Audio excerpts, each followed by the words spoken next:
నమస్తే, welcome to Shri media. నేను విష్ణుప్రియ.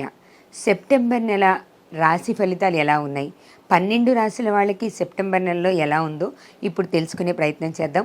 మనతో పాటు ఉన్నారు గురువుగారు లక్ష్మీనారాయణ గారు. గురువుగారితో మాట్లాడి 12 రాశుల యొక్క వివరాలు తెలుసుకుందాం. నమస్తే గురువుగారు. నమస్కారం. ఈ నెలలో సెప్టెంబర్ నెలలో 12 రాశుల వాళ్ళ యొక్క ఫలితాలు ఎలా ఉన్నాయో మనం ఒక్కొక్క రాశి ద్వారా తెలుసుకుందామా గురువుగారు? మంచిది. ముందు రాసులు, గ్రహాలు.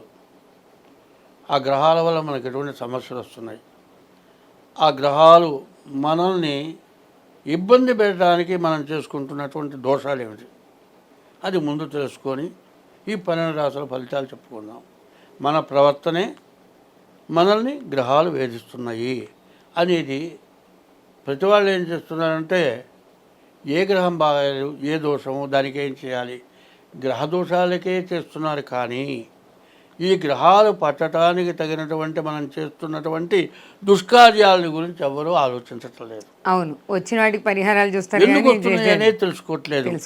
వచ్చినటువంటి దుష్కార్యాలకి ఫలితం ఏమిటి, దీనికేంటి, గ్రహాల వల్లే వస్తున్నాయి అనుకుంటున్నారు. కానీ నీ ప్రవర్తన వల్ల వస్తున్నది అనేది ఎవరు కనుక్కోలేకపోవటం చేత జ్యోతిష్యం బాగాలేదు, జ్యోతిష్యం సరిగా చెప్పటం లేదు, పూజలు సరిగా చేయటం లేదు, జపాలు చేయటం లేదు, బ్రాహ్మణులు మోసం చేస్తున్నారు, జ్యోతిష్యులు మోసం చేస్తున్నారు, జ్యోతిష్యం ఉన్నదా లేదా అనేటువంటి అనుమానాలు వస్తున్నాయి. జ్యోతిష్యం ఉంది, దేవుడు ఉన్నాడు, 4 వేదాలు ఉన్నాయి, వేదాల్లో భాగాలు ఇవన్నీ. కాబట్టి దాన్ని ఎట్లా చేస్తే మనకు బాధలు పోతాయి. దైవ సంబంధమైన పూజలు, జ్యోతిష్యం రెండూ కలిపి చేయటానికి మేము సిద్ధంగా ఉన్నాం. అటువంటి వాటిల్లో అందరూ పాల్గొనండి. స్వస్తి.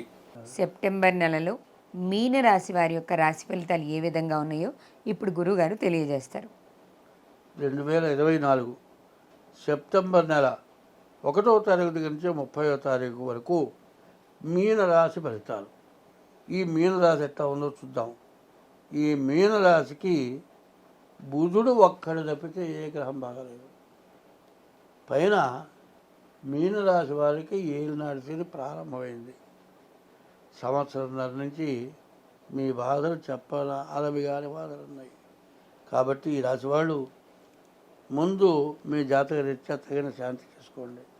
అదే కాదండి, ఇప్పుడు మేము చేయబోతున్నటువంటి మరి అమృత మృత్యుంజయ మహారుద్ర పాశుపదం, ఇట్లాంటి వాళ్ళు అంటే మీకు సంవత్సరంన్నరే ఏలినాడు శని జరిగింది, ఇంకా 6 సంవత్సరాలు తిరగాల్సింది. ఇటువంటి దాటి నుంచి బయటపడాలంటే ఇటువంటి చెప్పిన అమృత మృత్యుంజయ మహారుద్ర పాశుపదంలో కలవండి. మీకు అన్ని విధాలా బాగుంటుంది. ఎప్పుడూ కూడా ఏమండి, మనిషి ఎదిగేటప్పుడు ఒళ్ళు తెలియదు, ఎదిగిన తర్వాత దెబ్బ తగిలితే మాత్రం కాళ్ళు తీతే కూలబడిపోతాడు. కొన్ని గ్రహాలు అట్లా ఇబ్బంది పెడతాయి. కాబట్టి ఈ ఏలినాడు శనిలో మాత్రం జాగ్రత్త పడాలి. తర్వాత ఈ రాశి వాళ్ళకి గురువు, కుజుడు, రవి, కేతువు, శుక్రుడు ఈ గ్రహాలు బాగాలేవు. ఈ గ్రహాలకి పూర్తి శాంతి చేయించుకోవడం చాలా అవసరం. కాబట్టి ఈ రాశి వాళ్ళు ఎప్పుడు కూడా జాగ్రత్త పడటం మంచిది. కాబట్టి ఈ రాశి వాళ్ళు ఎప్పుడైనా సరే ముందు మీ డేట్ ఆఫ్ బర్త్ ద్వారా జాతకం చూపించుకోండి. ఇట్లా చూపించుకుంటే ఏలినాడు శని యొక్క ఫలితాలు ఎట్లా ఉన్నాయి, మీ జన్మ దగ్గర అసలు ఎట్లా ఉందో ఏమీ అర్థం కాదు. ఒక రాశే చెబుతున్నాం, ఆ రాశి కూడా జన్మ నక్షత్రాలను బట్టి చెబుతున్నాం, కానీ పిలిచే పేరుని కాబట్టి కాదు. కాబట్టి ఈ రాశి వాళ్ళు చాలా జాగ్రత్త పడటం చాలా అవసరం. స్వస్తి. విన్నారు కదా, సెప్టెంబర్ నెలలో ఆఖరి రాశి అయినటువంటి మీనరాశి వారి యొక్క రాశి ఫలితాలు ఏ విధంగా ఉన్నాయో గురువుగారు తెలియజేశారు.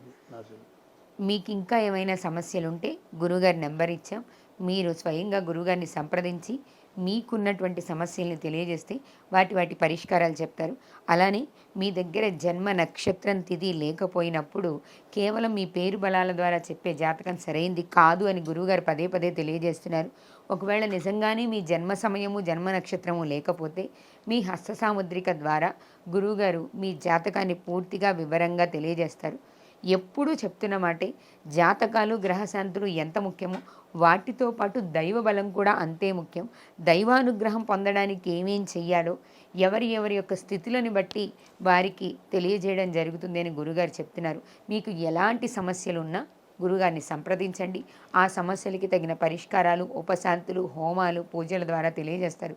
వాటిని ఆచరించి ఆ సమస్యల నుంచి బయటపడండి. నమస్తే.